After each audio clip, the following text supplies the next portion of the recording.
الإعلامي حفيظ دراجي يرد بقوة ويكشف بالتفصيل السبب الحقيقي لانسحاب الجزائر من تنظيم كأس إفريقيا 2025 وسنة 2027.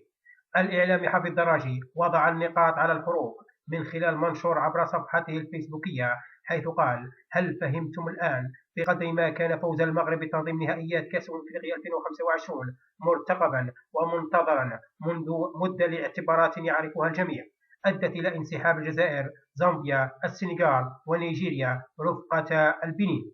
بقدر ما كان فوز الثلاثي كينيا، أوغندا وتنزانيا بدورة 2027 مثيرا للسخرية، خاصة وأن منتخباتها تستقبل مبارياتها خارج أراضيها بسبب عدم توفرها على ملاعب تستوفي شروط الكاف، حتى أن أوغندا استقبلت الجزائر في الكاميرون الشهر الماضي، بينما لا تتوفر كينيا وتنزانيا سوى على ملعب واحد في نيروبي ودار السلام.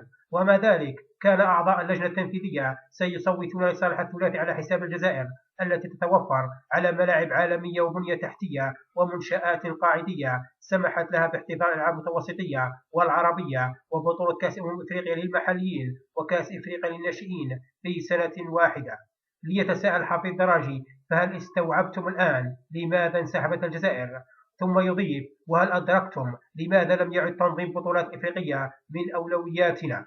ويتوقع بأنه في سنة 2027 سيطلبون من الجزائر تنظيم البطولة بسبب عدم جاهزية الثلاثي، وعندها نعيد تذكيرهم أن أولوياتنا هي تنظيم وتطوير كرتنا ومنتخباتنا للفوز بالبطولات أينما نظمت. وهنا حفيظ دراجي كما ذكرنا سابقا يضع النقاط على الحروف ويرد على كل من سخر من انسحاب الجزائر، ويؤكد بأن الجزائر قادرة على تنظيم أي بطولة وقادرة على الفوز بها في أي دولة، وكذلك يكشف بأن الجزائر تتعرض لمؤامرة في الاتحاد الإفريقي والفاعل الحقيقي لها هو نظام المخزن المغربي.